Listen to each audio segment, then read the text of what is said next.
یہ ایک اور موضوع ہے جو نماز کے اندر اسپیشلی بہار شریعت میں دیکھا جا سکتا ہے۔ اچھا اب ایک بات یہ ہو گئی کہ جو چیزیں چھپانے کی تھی وہ پوری چھپانی ہے، پھر وہ کپڑا ایسا ہو جس سے وہ چیز چھپتی ہو، باریک دوپٹے وغیرہ سے نہیں، میل فیمیل دونوں کو لے لیجئے کہ اب وہ جو بھی چھپانے والی چیزیں ہیں اس کے لیے کپڑا باریک نہیں ہوگا۔ تھرڈ یہ کہ ایک چیز یہ بھی ہے کہ ہمارے ہاں ایک چیز چلتی ہے اسکن فٹ۔ اسکن فٹ جو ہے اس طرح کے لباس پہنے، اب آپ خود سمجھیں کہ وہ چیزیں جن کو عورتوں کو چھپانے کا حکم تھا، اب وہ اگر اسکن فٹ پہن کر آ رہی ہیں تو اٹس مینس کہ وہ پردہ پورا پراپر نہیں ہے، یہ بھی بے پردگی ہے۔ تو آپ اسکن فٹ اس طرح نہیں پہن سکتے، آپ جو ہے وہ باریک لباس یوں نہیں پہن سکتے، آپ اس طرح کا شارٹ لباس نہیں پہن سکتے، یہ لباس نہیں پہنے جا سکتے۔ جو خواتین ہیں انہیں ان چیزوں کو سمجھنا ہے کہ صرف یہ نہیں ہے کہ ہم نے پورا جسم ڈھک دیا ہے، وہ دوپٹہ باریک سا ہو، اسکن فٹ ہو تو کافی ہے، یا ابھی یہ بچی ہے تو ابھی کوئی بات نہیں ہے، تو ابھی وہ ہاف پینٹ پہنی ہوئی ہے، یا لڑکا ہے اس نے ہاف پینٹ پہنا ہوا ہے، تو یہ چیزیں غلط ہیں اور یہ سب چیزیں پھر بے پردگی کی طرف لے کر جانے والی ہیں۔ جی مدنی چینل کے ناظرین، آپ نے سنا کہ پردے کے حوالے سے اچھا ایک خاص بات کی طرف میں توجہ دلانا چاہوں گا کہ جو ہماری گفتگو شروع ہوئی، ابھی جو بات ہو رہی تھی مبلغ دعوت اسلامی ہمارے عماد بھائی جو فرما رہے تھے کہ پہلے مردوں کے حوالے سے بیان کیا گیا کہ مردوں کو بھی پردے کے احکام ہیں اور کیا ان کی ستر ہے اور کس طرح سے یہ گھٹنے کھول کے اور اس طرح کے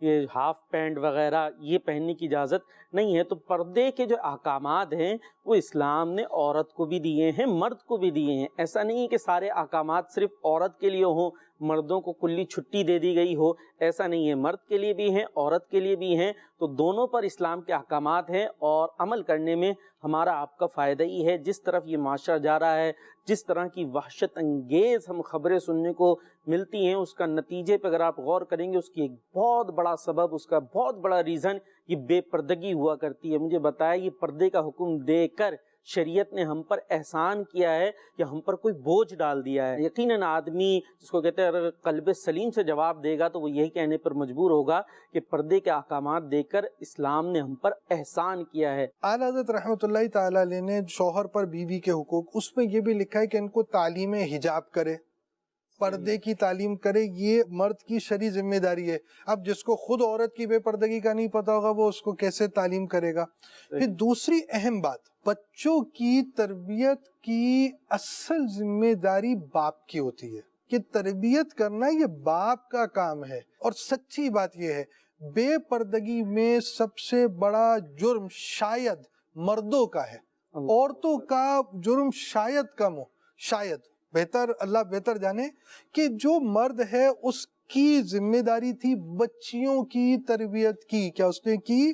جو مرد ہے اس نے جب نکاح کیا اس نکاح کے اندر اس کی ذمہ داری تھی کہ اعلیٰ حضرت نے جو حقوق لکھے نا، اولاد کے حقوق جو مرد کی طرف آتے ہیں، اس میں ایک حق یہ ہے کہ ایسی عورت سے، نیک اور پارسا عورت سے نکاح کرے کہ اس کا اثر جو ہے وہ اولاد پر پڑتا ہے۔ ایون یہ بھی لکھا اعلیٰ حضرت نے، نانا ماما کا اثر بھی اولاد پر آتا ہے۔ کس خاندان سے ہے، گھٹیا خاندان میں نکاح نہ کرے کہ اثر اولاد پر آتا ہے۔ تو عورت نیک ہوگی، پارسا ہوگی، یہ آپ نے دیکھنا ہے، کیوں کہ آپ نے اولاد کی تربیت کرنی ہے۔ پھر اس کے بعد جب آپ کے نکاح میں آئے گی تو آپ اس کو حجاب کی پھر تربیت کریں گے، پھر جو بچی ہوئی تو اب آپ اس کو پھر پردے کی تربیت کریں گے، پھر اس کے بعد جا کر بھی اگر کوئی عورت بے پردگی کرتی ہے، بچی بے پردگی کرتی ہے، اتنے تقاضے پورے کرنے کے بعد تو اب بتائیے رستہ تنگ ہوگا یا نہیں ہوگا؟ ہوگا۔ اور یہاں اگر آپ اس طرف بھی توجہ دلائیں کہ ظاہر ہے جو کما کے لانے والی پرسنالٹی ہوتی ہے تو مرد کی ہوتی ہے، اور ظاہر ہے اس حوالے سے بھی اس کی گھر میں چلتی ہے۔ اب اگر وہ دیکھتا ہے کہ یہ بالغ بھی ہو گیا ہے یا بالغ ہونے کے قریب ہے اور یہ اتنی سی نیکر پہن رہا ہے، تو اگر اس مرد کے، اس والد کے جو ہے پیشانی پر بل بھی آئے گا تو اس کا اثر پڑے گا نہیں پڑے گا؟ اگر بچی کو وہ دیکھتا ہے کہ یہ اس طرح کا لباس پہن رہی ہے اور وہ اگر اس کا اظہار کرتا ہے اپنی ناراضگی کا، تو کیا اثر نہیں ہوگا اس کے اوپر؟ اثر ضرور ہوگا، لیکن اس کا ٹائم ہے۔ میں ایک چیز بتاؤں، دیکھیں ایک چیز ہوتی ہے، امام غزالی نے بھی لکھا ہے کہ اتنے عرصے تک بچہ جو ہے وہ 7 سال تک کھلونا ہے، 7 سے لے کر 12-13 سال آپ نے لکھے اس کے کہ یہ اس وقت تک غلام ہے، پھر اس کے بعد دیکھو یہ کیا کرتا ہے، اپنی مرضی کرتا ہے، تمہاری بات مانتا ہے۔ اچھا، لرننگ اسٹیج میں سب سے اہم جو ٹائم میں سمجھ سکا ہوں نا وہ 7 سے 9 سال کا ہے۔ یہ نماز پڑھانے کا جیسے حکم دیا گیا نا 7 سال کا، اور 9 سال وہ ایج ہے جس میں بچی جو ہے وہ بچپنا کراس کر سکتی ہے۔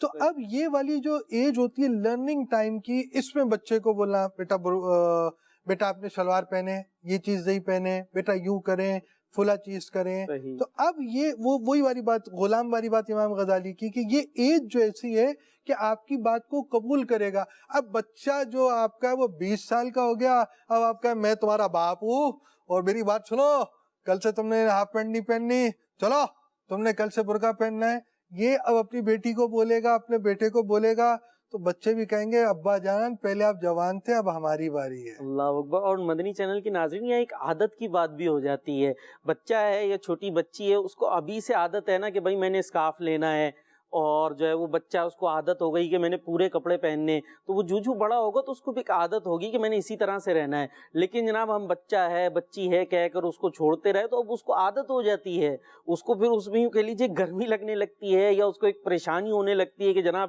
یہ تو بڑا مشکل ہو گیا۔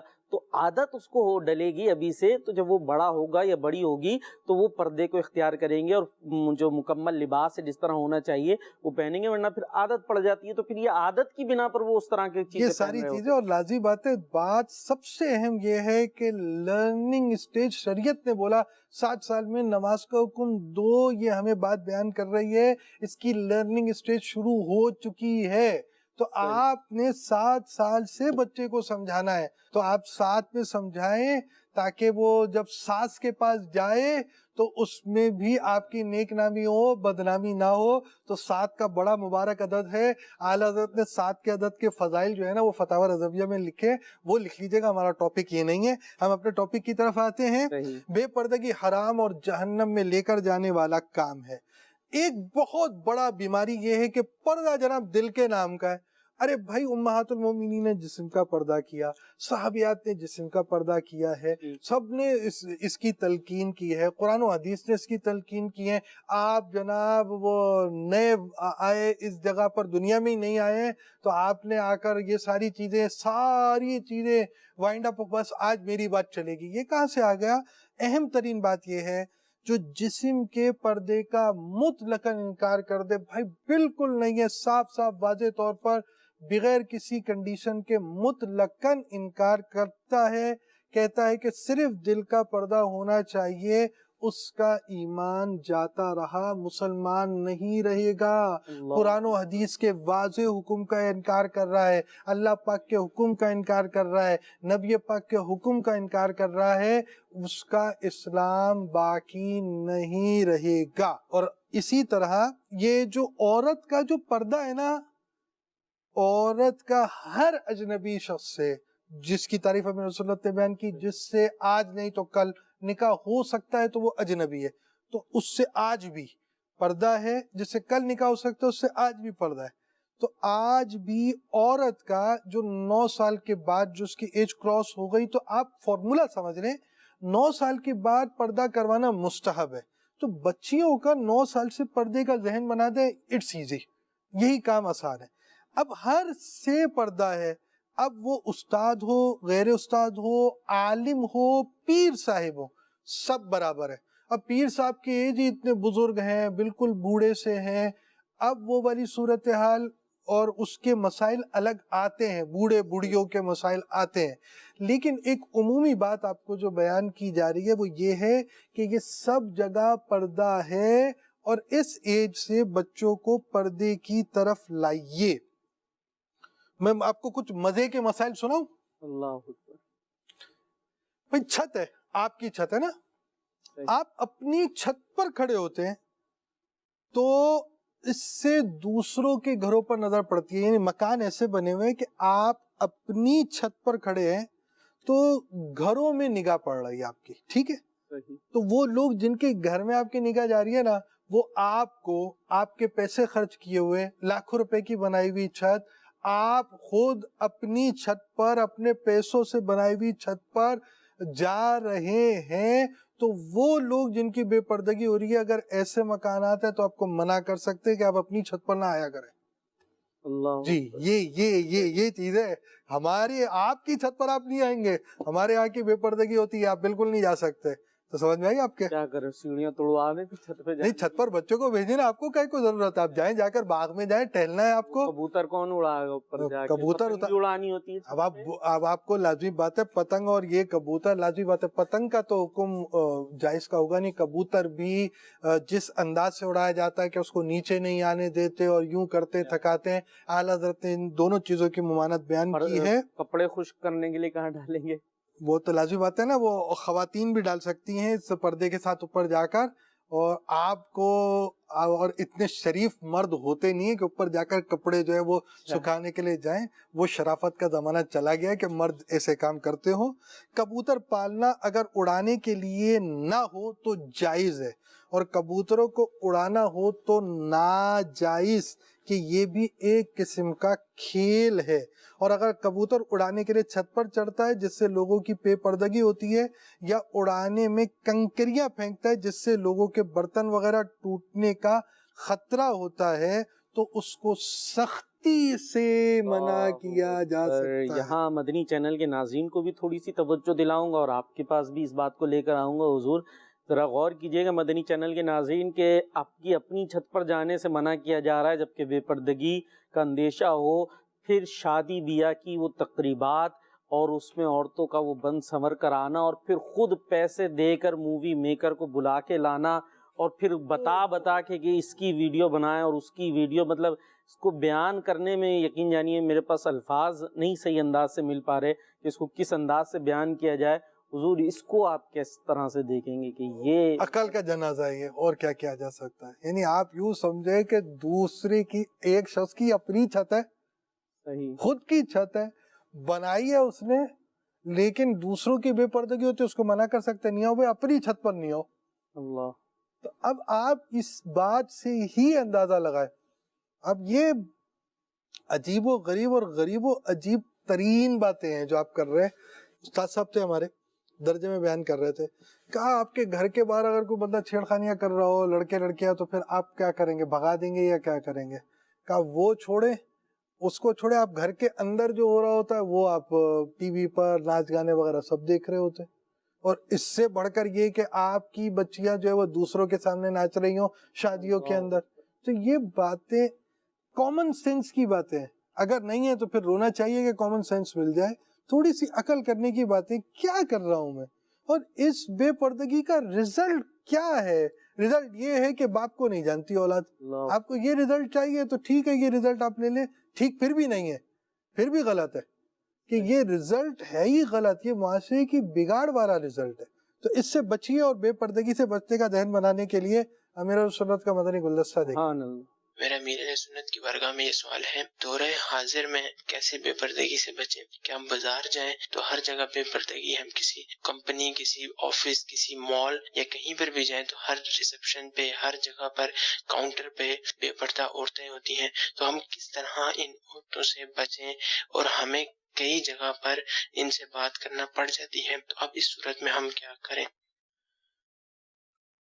دیکھو, بے پردگی تو حرام ہے, اس دور میں بھی حرام تھی, اس دور میں بھی حرام ہے, آگے چل کر بھی حرام رہے گی, اس لیے کہ قرآن و حدیث میں اس کا آگے آیتیں نازل ہو گئی.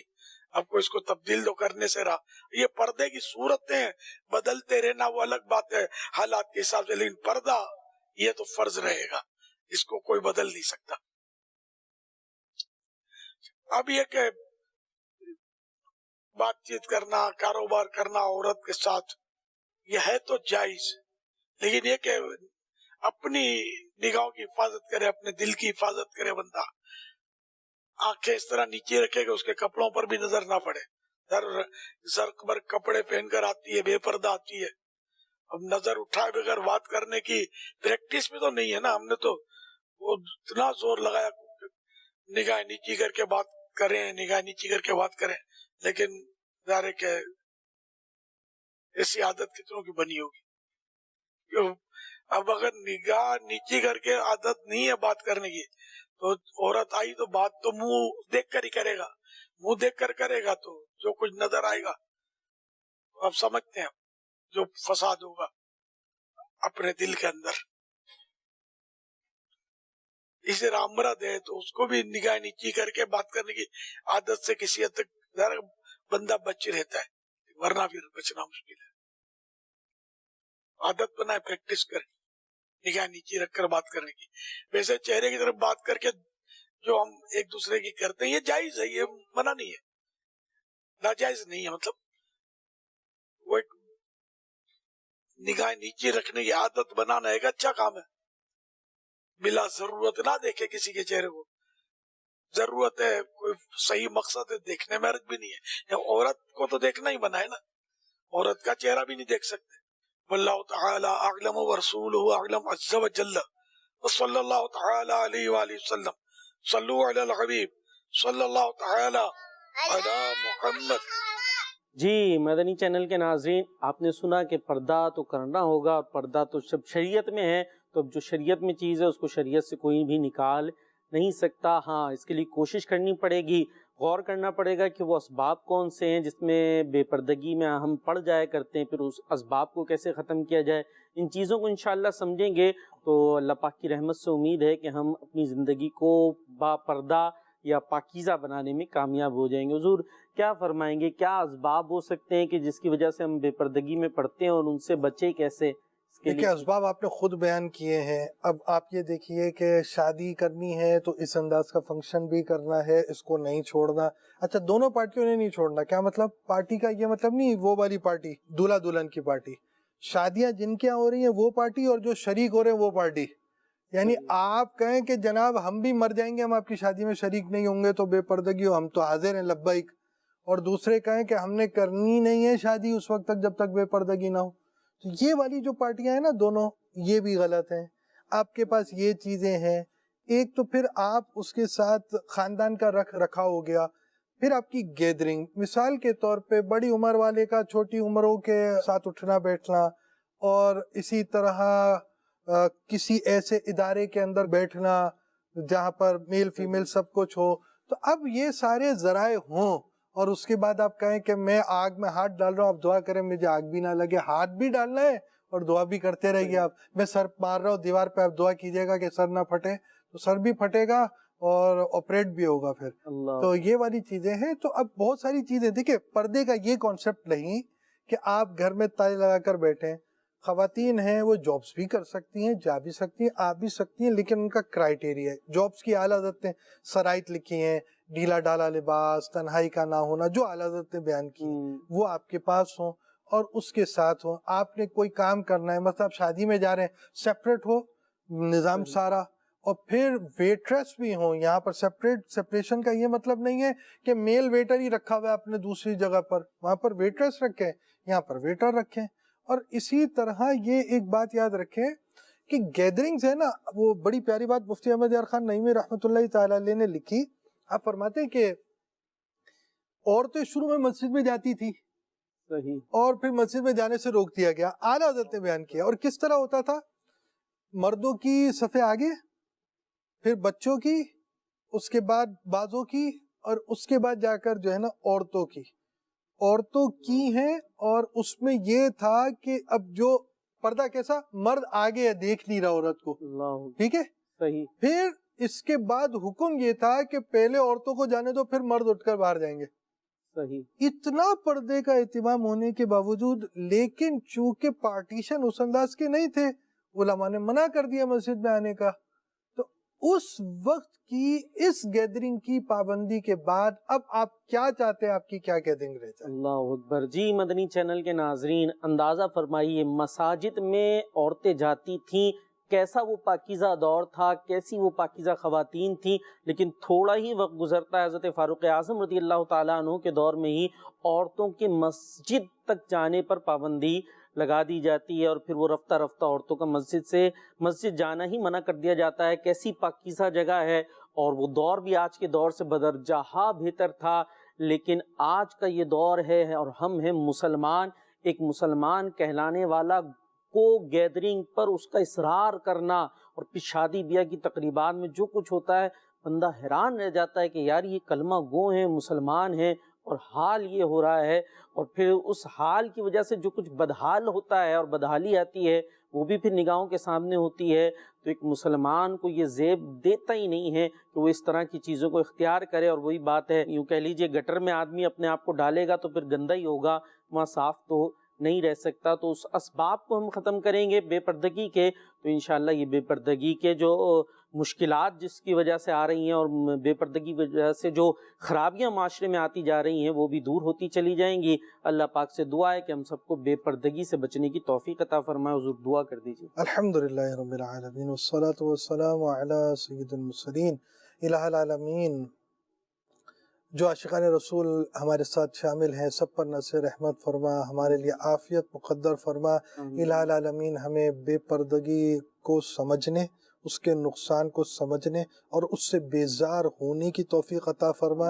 ہمیں بے پردگی سے بچا، بے پردگی سے بچنے کے اسباب بھی مہیا فرما۔ وصلی اللہ تعالی علی خیر خلقہ سیدنا و مولانا محمد وعلی آلہ وصحبہ اجمعین برحمتک یا ارحم الراحمین۔ لا الہ الا اللہ محمد۔ دین اسلام پر مجھے یا رب، دین اسلام پر مجھے یا رب، استقامت تو مرحمت فرما۔